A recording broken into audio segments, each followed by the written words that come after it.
Halo Mbak Berlian, apa Halo, kabar nih? alhamdulillah saya baik. Kamu gimana kabarnya? Alhamdulillah, Nana baik juga. Alhamdulillah. Udah semester berapa sekarang? Baru masuk semester 5. Oh, tapi ntar lagi itu pasti lulus. Iya. Ntar lagi nyusun skripsi kan? Benar banget. Udah kepikiran judulnya? Belum. Belum, semangat ya. Ya, Mbak Berlian juga. BTW Mbak Berlian bekerja di Hotel Luminar ini sudah berapa lama ya? Sudah sekitar 1 tahun 6 bulan lebih saya di sini. Cukup lama. Dan Iya. berdiri Hotel Luminar ini tahun berapa ya Mbak? Di tahun 2020, pas banget 18 Maret 2020 itu kita lagi pandemi. Wah iya lagi pandemi tuh. Iya. Keren banget strategi marketingnya pasti ya.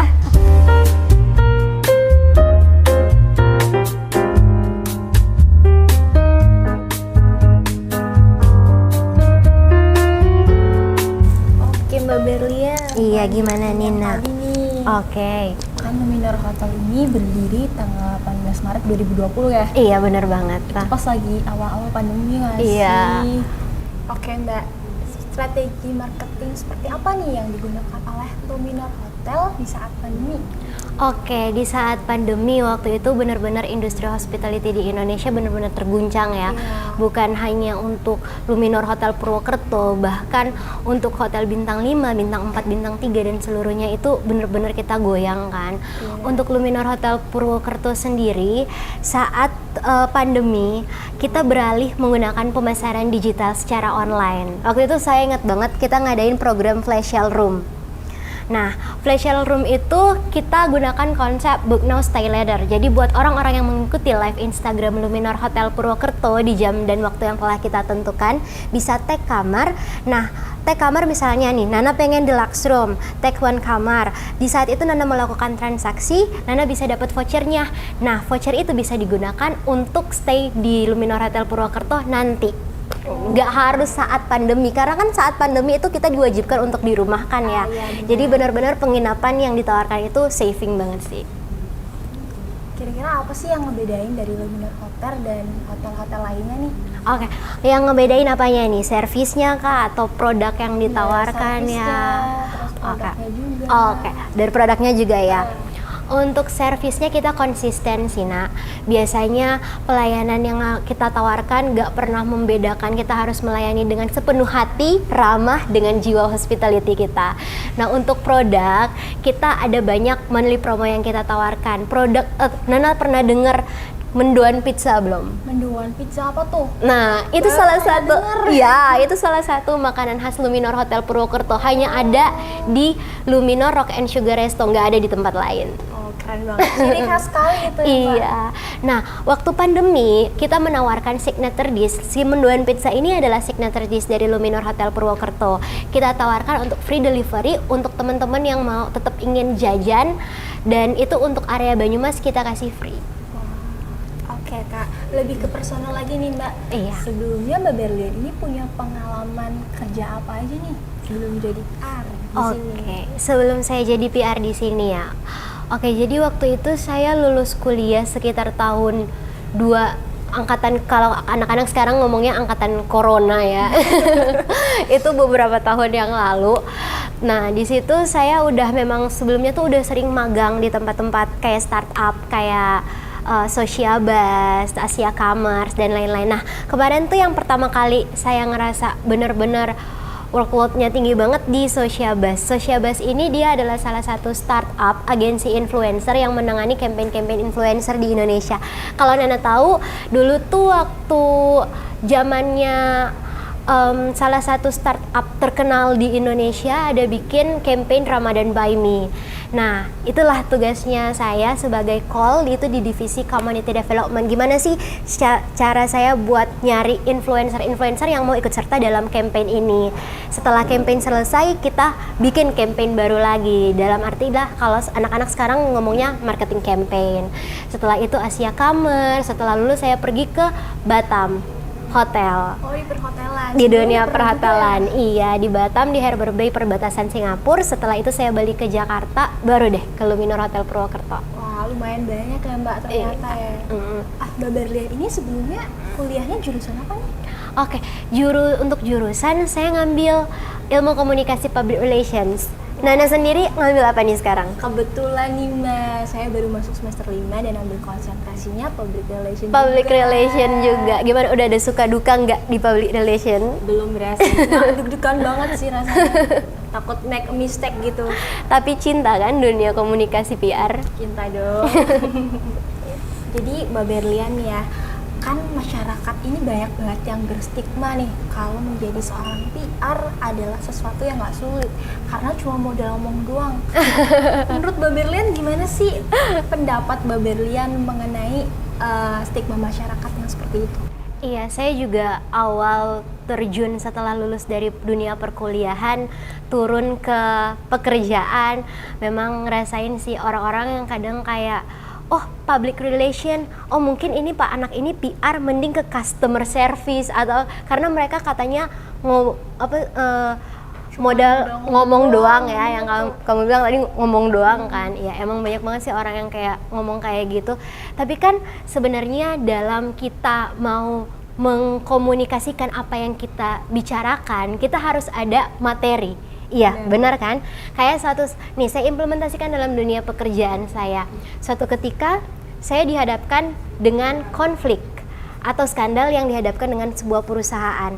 Ketika kita dihadapkan dengan pers, gak mungkin kan kita asal gamblang gitu ngomongnya. Kita harus ingat tahapan PR. Yang pertama kita tentunya harus identifikasi atau riset permasalahan. Kita harus turun dalam pengolahan data, dan itu semua dilakukan oleh praktisi PR.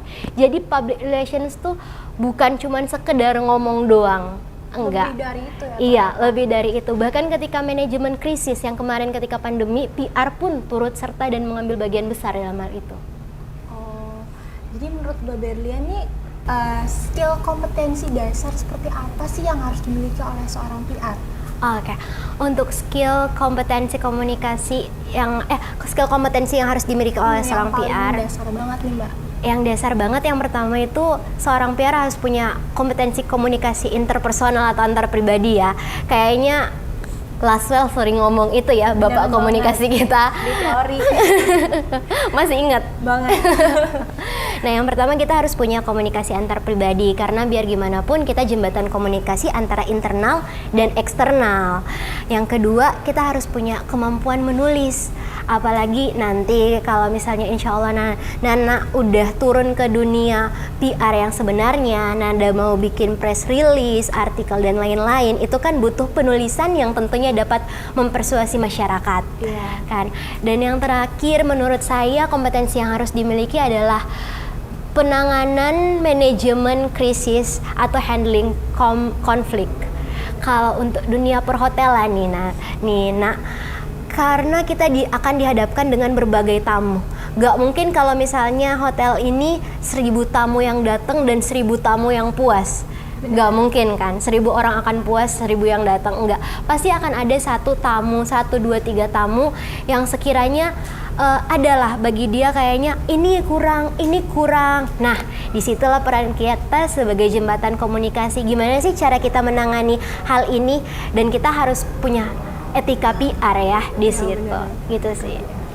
Oke, jadi Mbak Berlian, perbedaan atau pembelajaran seperti apa sih yang Mbak Berlian adaptasikan di era new normal seperti sekarang?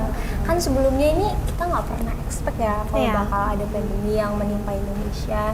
Sampai sekarang jadi era new normal, apa aja sih Mbak adaptasi yang dilakukan oleh Mbak Berlian ini? Oke, adaptasi yang paling besar menurut saya itu ada di creativity thinking skills kita sih sebagai seorang public relations ya. Karena kalau misalnya sebelum pandemi kita nggak akan mikir kita mau bikin PR activity, kita mau bikin event segede apapun dengan budget setinggi apapun, ambience atau masyarakat yang mau kita raup, kita nggak pernah kayak dibatasi kan. Tapi setelah era new normal, kita melewati masa pandemi, hal-hal seperti itu sangat menjadi perhatian bagi kita. Untuk kapasitas kita batasi, orang-orang harus menggunakan masker, hand sanitizer, dan lain-lain. Creativity thinking skills itu sih. Nah, kemarin Luminor Hotel Purwokerto untuk tembak segmen anak-anak, kita menghadirkan maskot. Ya, kita bikin maskot namanya Lumi dan Mino, maskot jerapah. Wow. Jadi kan kalau misalnya di dunia perhotelan itu ada nih yang namanya monthly promo. Iya. Monthly promo itu berarti ketika orang-orang mau staycation terus mereka bisa menikmati kids activity, anak-anaknya tuh jumpa sama si maskot Lumi dan Mino ini. Gitu. Terus habis itu selain untuk maskot, kita untuk tembak segmen anak-anak muda. Anak-anak muda ini kita bikin promo dengan minimal transaksi 200.000, mereka bisa dapat diskon 15%. University Special Over namanya. Tapi tetap ya, kita dengan pembatasan biasanya. Itu sih. Dan untuk menjaga repeater guest kita, biasanya kita gunain, saya bikin waktu itu live Instagram undian cashback. Karena kan yang seperti yang sudah saya jelaskan sebelumnya, kalau live Instagram flash sale waktu kamar saat kita pandemi, itu alhamdulillah hasilnya bagus. Jadi kita mikir, oh gimana kalau misalnya nanti kita adakan dengan versi yang berbeda, versi yang kita kemas kembali dengan rate yang berbeda, dan untuk mempertahankan repeater guest kita gitu. Jadi live Instagram undian cashback ini buat tamu-tamu yang mungkin mau main ke Luminor Hotel Purwokerto, mereka lakukan transaksi minimal 1 juta, bisa mendapatkan cashback senilai 1 juta di Luminor Hotel Purwokerto. Oke, jadi teman-teman ternyata ya dampak negatif dari COVID-19 ini ada positifnya juga nih. Jadi kita mampu untuk berpikir lebih kreatif. Oke, keren banget ya nak. Benar. Mau nggak mau kita emang harus benar-benar bisa berpikir kreatif untuk momen tersebut. Nah, Nana sendiri gimana? Ada nggak event atau mungkin yang dilaksanakan waktu pandemi kemarin? Dari kampus emang membatasi banget sih Mbak. Oh, oke. Jadi waktu itu di kampus emang lagi menjalankan protokol nih ya, nggak boleh ketemu. Jadi kita tuh lebih meminimalisir kegiatan. Tapi pas kita ketemu emang rasa kangennya luar biasa. Oh gitu. Nah, berarti waktu pandemi kemarin kan kalian online ya? Iya. Seminar-seminar, pembelajaran semua gitu by online juga ya berarti? Benar sekali Mbak. Oh, oke. Balik lagi nih ya Mbak, Oke. soal stigma masyarakat terhadap public relation ya. Jadi sebelumnya itu tentang public relation yang katanya modal omong doang. Kalau ini ada lagi nih katanya stigma Apa? masyarakat tentang public relation itu adalah profesinya perempuan. Kemudian perempuannya itu harus yang cantik, yang menarik. Oke. Mbak Berlian tanggapannya seperti apa nih? Oke, stigma masyarakat mengenai seorang public relation harus perempuan, harus Iya. cantik. Oke, kayak gitu ya? Iya. Oke, kalau menurut saya seorang PR ini kan kita sebagai jembatan komunikasi kan ya, ketika kita menyusun taktik atau strategi dan mempersuasi publik, bener kan ya? Gak pernah di dalam undang-undang pers atau etika PR disebutkan kalau ini adalah job untuk perempuan atau job untuk laki-laki kan. Nah sementara kadang tuh saya mikir mungkin kebanyakan orang mengambil untuk public relation versi perempuan karena perempuan itu dia biasanya punya daya tarik dan keuletan yang tinggi dalam bekerja. Iya, tapi sangat tidak menutup kemungkinan untuk public relation itu adalah laki-laki. Karena jujur aja nih nak, kalau Nana bilang tadi itu profesi perempuan, saya kan bekerja sering maintain hubungan-hubungan di luar, di berbagai government, corporate, kan ada visit namanya. Nah ketika visit gak jarang sih saya temui posisi public relation atau hubungan masyarakat diisi dengan laki-laki. Karena biar gimana pun laki-laki itu pembuat keputusan secara cepat dan analisa mereka gak bisa diragukan lah ya. Karena kan kita belajar di psikologi komunikasi ya. Ya, hal-hal seperti itu sih kurang lebih. Jadi kalau menurut saya isu gender perempuan harus public relation harus diisi oleh perempuan, itu kayaknya kurang tepat deh gitu sih. Jadi teman-teman sebenarnya profesi public relation itu ya nggak terpatok sama perempuan. Iya. Asma gender ya Mbak. Iya, bahkan di Purwokerto sendiri beberapa korporat yang sudah saya kunjungi, kepala humasnya kayak stasiun televisi, radio-radio itu laki-laki loh, pria loh yang memimpin. Mungkin karena spekulasinya aja ya Mbak. Iya. Jadi kalau menurut Mbak Berlian sendiri ya, profesi seorang public relation apakah harus good looking?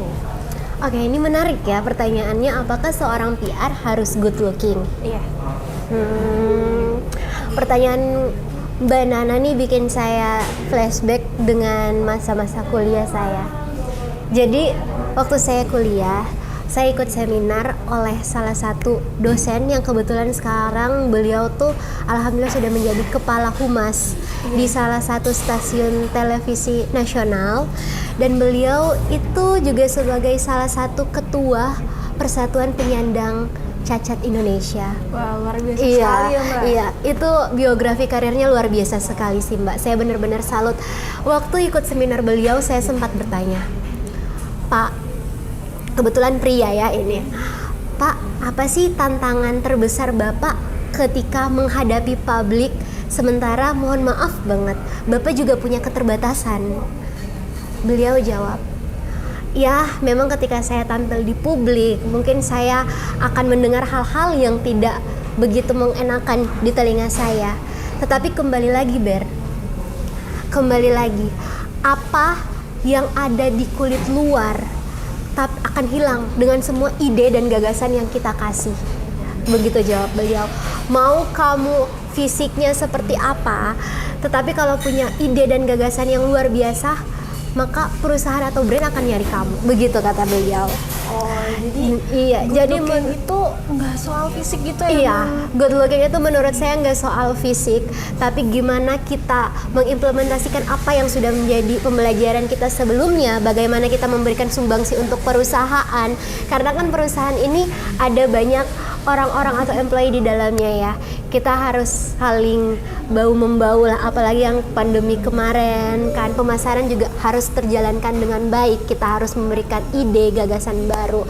Gimana ide dan gagasan yang kita berikan itu bisa mempengaruhi orang-orang yang ada di dalam perusahaan gitu. Nah, untuk PR sendiri kalau Nana tanya apa harus good looking nggak sih? Good looking itu balik lagi ya, menurut saya kalau misalnya cantik atau rupawan itu subjek banget. Mungkin apa yang menurut saya cantik belum tentu di Nana cantik. Iya nggak sih? Yang penting kalau misalnya suatu hari nanti Nana jadi PR, yang diutamakan itu rapihnya kan ya. Rapi, bagaimana berperilaku nanti, terus etika berpakaian, ya, dan wangi pastinya. Itu aja sih kalau dari saya ya, menurut saya. Jadi kalau menurut Mbak Berlian ya teman-teman, seorang public relation itu tuh tidak harus good looking. Dalam artian good looking itu bukan soal fisik aja ya Mbak Berlian. Bener. Soal attitude-nya, sopan santunnya, cara berpakaiannya. Betul sekali Mbak. Bener. So, Nana sendiri pernah nggak sih ngelihat kayak orang yang tampil di publik tapi penampilannya semrautan gitu? Iya sih, agak gimana gitu ya, Iya, nggak mungkin kan, karena memang etika PR kita diajarkan ketika kita berhadapan dengan publik, bagaimana sih pakaian yang akan kita pakai, penampilan kita tetap dijaga gitu. Karena ya balik lagi, public relation itu sebenarnya visualisasi atau cerminan dari brand yang dia bawa. Terus lanjut lagi nih ya Mbak, kalau fungsi public relations sebagai employer branding itu seperti apa ya Mbak? Oke, fungsi PR dalam employer branding ya. Jadi kalau untuk Luminor Hotel Purwokerto sendiri, di sini kita memang selalu mengutamakan kesejahteraan karyawannya, itu harus banget. Terus karena kan kita di sini dituntut untuk memberikan servis dan memberikan servis dan produk yang selalu terbaik untuk konsumen kita, kita selalu ngejaga kayak mood karyawan itu baik. Gimana sih cara kita maintain buat mood karyawan-karyawan ini baik? Tentunya nanti kalau misalnya di suatu waktu, satu bulan sekali, 2 bulan sekali, biasanya kita adakan gathering. Iya, gathering kayak kemarin tuh. Kalau misalnya Mbak Nana sendiri buka Instagram Luminor Hotel Purwokerto, pasti di sana ditampilkan kita tuh kayak jalan-jalan ke Dieng, ngelihat sunrise bareng. Nah, kegiatan-kegiatan CSR kayak gitu biasanya kita ningkatin solidaritas yang ada di kita gitu. Weekend kita spending buat lomba bareng-bareng gitu. Jadi solidaritas antara kita kuat dan mood kita happy ketika kita kembali bekerja, melayani para tamu kan sama-sama happy ya, gitu sih Mbak. Oh, jadi teman-teman ternyata ya dalam bekerja itu kita juga membutuhkan yang namanya liburan juga ya Mbak? Iya, harus seimbang. Jangan kerja terus kan. Kerja ada, liburan ada. Kalau misalnya perusahaan bisa kamu kasih pekerjaan, ya perusahaan juga ngasih kamu liburan, itu juga hal yang luar biasa sih kalau menurut aku. Gitu sih cara kita buat memaintain karyawan-karyawan kita, solidaritas karyawan kita gitu. Banyak kegiatan CSR yang dilaksanakan antara pihak HRM dan pihak PR sendiri. Jadi teman-teman, ternyata employer branding ini tuh sama aja seperti feedback ya dari perusahaan terhadap karyawan, kemudian menimbulkan rasa nyaman. Selanjutnya untuk konsumen juga akan merasakan perasaan seperti di-treat layaknya second home. Iya, bener banget. Nih kayak gini, Mbak Nana nih udah berusaha banget kan belajar buat dapet IPK yang baik gitu kan. Coba kita kasih contoh 4. Pastinya mamanya Mbak Nana seneng dong karena anaknya udah mendapatkan prestasi itu. Mamanya Mbak Nana nih ngasih apresiasi. Mbak Nana seneng nggak? Seneng banget. Seneng kan? Nah, seperti itu kita juga menjaga, kita maintain relationship bersama teman-teman karyawan seperti itu. Oke, Mbak Berlian, lanjutin lagi nih ya. Kalau menurut Mbak Berlian ini, public relation adalah suatu kemampuan bawaan atau suatu kemampuan yang bisa dipelajari? Oke, suatu kemampuan bawaan. Kemampuan bawaan ini saya artikan sebagai bakat ya. Bakat kayak yang terpendam di kita gitu. Jadi basicnya tuh memang udah punya kemampuan gitu ya untuk mikir dulu. Oke, jadi saya cerita sedikit nggak apa-apa nih ya? Boleh. Nggak apa-apa ya? Oke, jadi dulu banget dari kecil tuh saya kalau misalnya ditanya, kakak mau jadi apa sih gedenya? Saya pasti ngomong, saya pengen jadi dokter. Saya pengen jadi dokter. Sampai SMA kelas 3 ditanya lagi, kakak mau jadi apa? Mau jadi dokter gitu. Nggak sedikit pun nggak ada mikir saya pengen gitu ya, jadi PR gitu kan. Dan karena satu alasan saya nggak bisa jadi dokter. Padahal kalau dipikir saya dibilang bakat, saya punya. Tadi kamu ngomong apa? Bakat atau bisa dipelajari? Pembawaan ya. Iya. Oke. Saya kalau dipikir punya kompetensi pembawaan sejak lahir, bakat dan lain-lain di bidang biologi. Menurut saya baik ya. Ikut olimpiade biologi dari dulu. Dan saya udah positif banget saya mau jadi dokter gitu kan, karena satu dan lain hal udah nggak bisa. Jadi bingung tuh waktu itu mau jadi apa. Akhirnya pilih komunikasi. Saya pilih komunikasi, di komunikasi pun masih bingung mau pilih jurusan apa. Ya udahlah, cap cip cup kembang kuncup. Akhirnya jadinya pilihnya PR. Ketika saya mendalami PR, awalnya saya nggak begitu suka karena di public relations ini kan kita kebanyakan presentasi, di apa-apa maju ke depan dijelasin dan lain-lain. Public speaking itu benar-benar dilatih. Sementara saya nggak suka ngomong di depan umum dulunya. Jadi kalau kita ngomongin bakat, saya tuh nggak punya bakat dalam hal public relation menurut saya ya. Tapi balik lagi ke diri kita, ketika ditekuni dan jadi pekerjaan hingga saat ini, ternyata yang kita butuhkan itu bukan bakat, tapi bagaimana kita membakati diri kita di bidang itu poin utamanya. Gitu sih menurut saya. Kalau kamu sendiri gimana? Emang udah cinta banget ya? Memang udah mikir punya bakat di bidang public relation, makanya ngambil PR gitu? Nggak juga sih, sebenarnya mirip-mirip sama mobil. Ada beberapa hal yang menurut aku nih masih kayak keganjel. Apakah emang cocok di sini? Atau emang masih ragu-ragu gitu sih. Tapi dengar cerita Mbak Berlian ini jadi belajar. Fresh banget nih ilmunya. Jadi kalau kayak gitu emang belum apa ya? Kita udah berencana nih, tapi ternyata lain gitu. Iya. Apalagi kalau dipikir sekarang bidang public relation ini kalau dipikir-pikir kan harusnya diisi dengan anak komunikasi. Tapi kalau kamu mau lebih memperhatikan lagi orang-orang di lingkungan sekitar kita, company-company di sekitar kita, kadang posisi PR ini dicuri oleh anak jurusan lain. Ngerasain gak sih? Kadang diisi sama anak manajemen mungkin kan, marketing juga gitu kan. Nah, balik lagi ke diri kita. Ketika kita misalnya suatu hari nanti nggak dapet nih di bidang yang kita mau, bukan hanya PR ya, balik lagi gimana kita ingin membakati diri kita di bidang itu sih hal yang menurut saya poin pentingnya gitu. Jadi nggak harus nunggu harus punya bakat. Asal kamu mau belajar mencoba membakati diri kamu, itu saya yakin bisa sih gitu. Berarti emang harus terus berusaha ya, Mbak? Iya, berusaha. Kan kita nggak mungkin langsung datang-datang itu tahu nulis press release kan ya. Enggak, kita ya semuanya butuh proses, kita butuh belajar gitu. Kalau pasti bisa, keren banget. Terkadang emang apa yang kita mau bukan yang kita butuhin. Iya, aku jadi kayak quotes drama Korea ya. Dari tadi kita ngobrol kayaknya aus juga ya. Sambil diminum, Mbak, silahkan.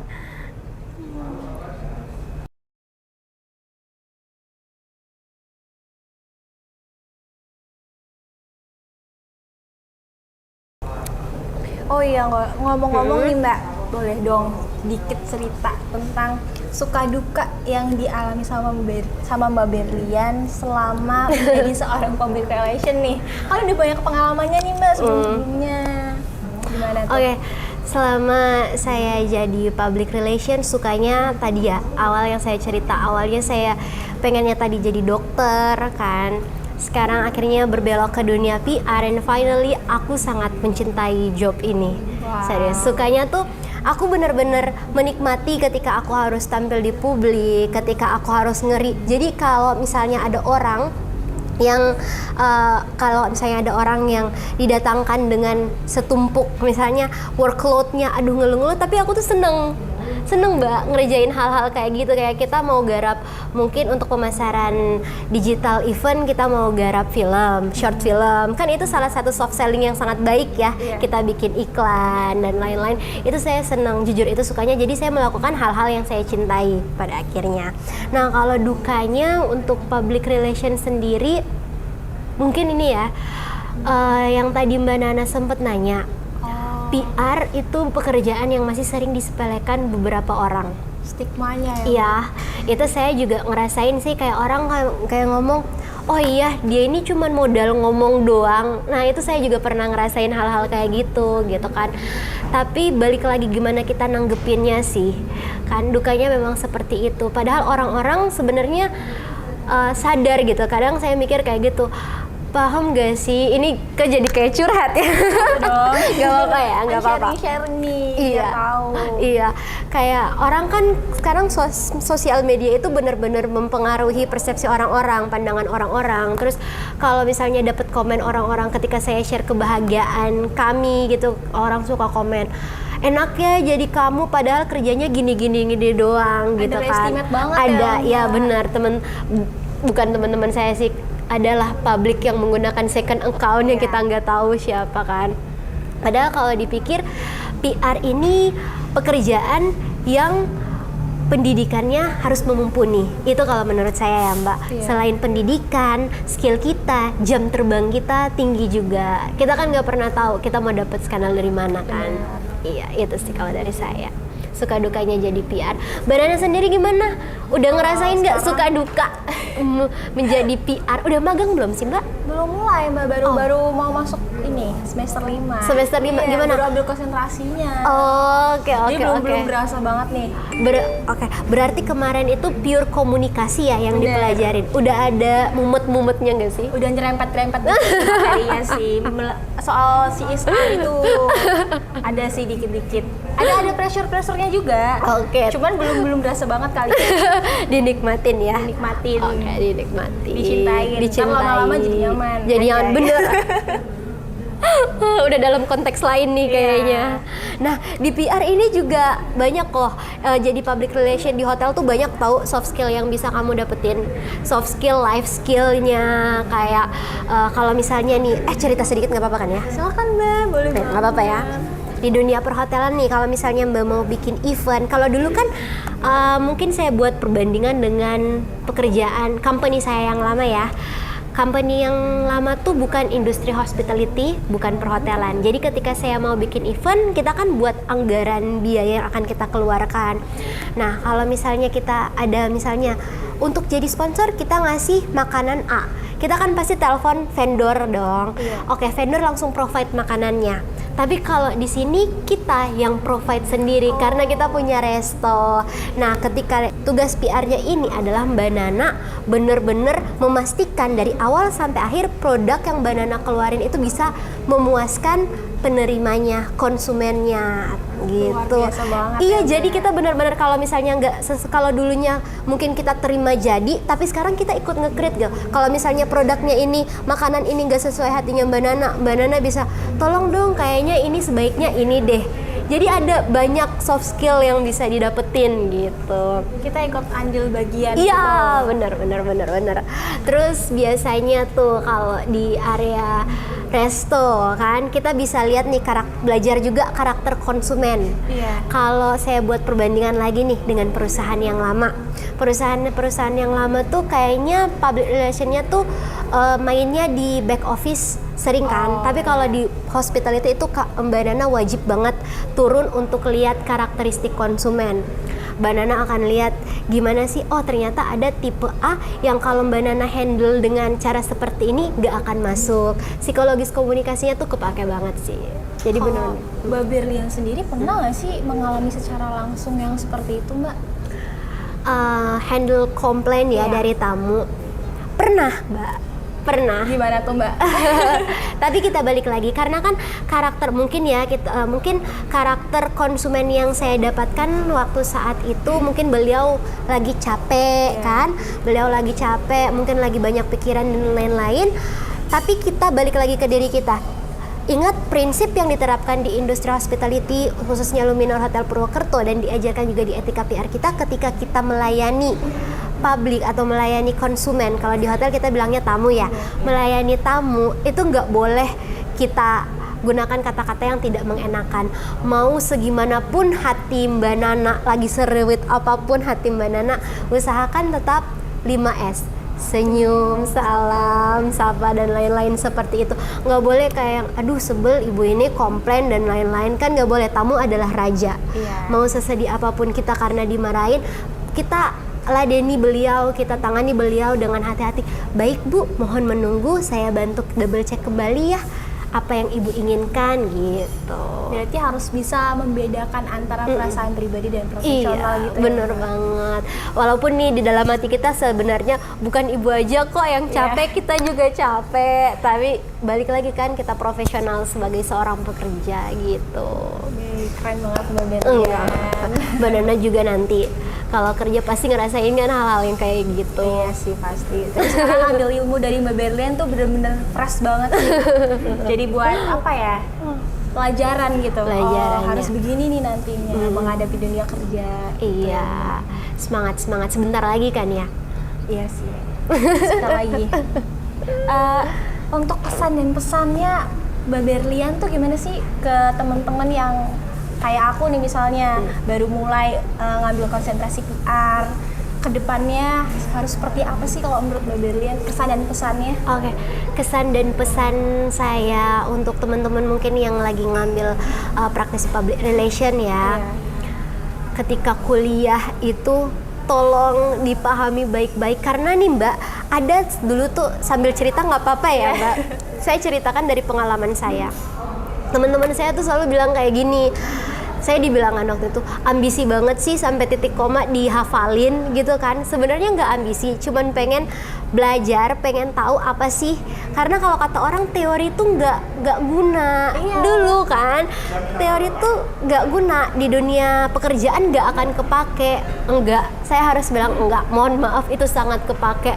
Mulai dari yang saya bilang tadi, berpikir kreatif, manajemen krisis, semua yang kita pahami di public relation mata kuliah tersebut, penulisan PR dan lain-lain itu benar-benar kepake dan sangat ngebantu kita gitu Mbak. Jadi kalau teman-teman saat ini lagi ada duduk di bangku perkuliahan, belajar semaksimal mungkin, raih nilai sebaik mungkin, lulus insya Allah bisa memberikan hasil yang terbaik kan di company yang kalian mau lah, insya Allah pasti bisa. Itu berarti emang harus dari sekarang banget ya Mbak, kita harus memperhatikan dengan benar-benar gitu ya. Iya, duduk kalau kuliah duduk di mana, depan apa belakang? Depan dong.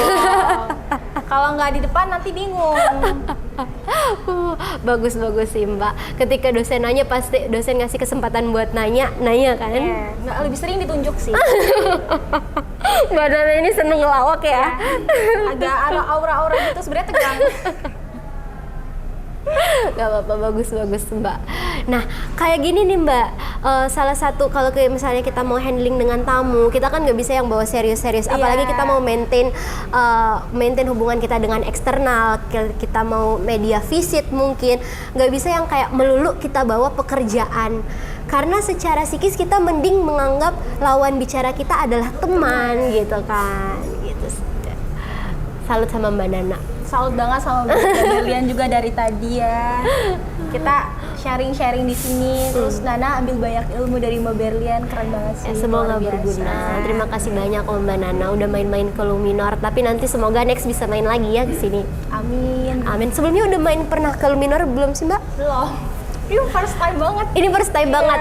Nanti malam minggu ke sini. Kita lagi ada promo Pasar Langit setiap weekend, hari Jumat sama Sabtu jam 19.00, jam 7 malam sampai jam 10 malam. Di depan nanti ada live acoustic loh. Oke, siap. Oke, siap.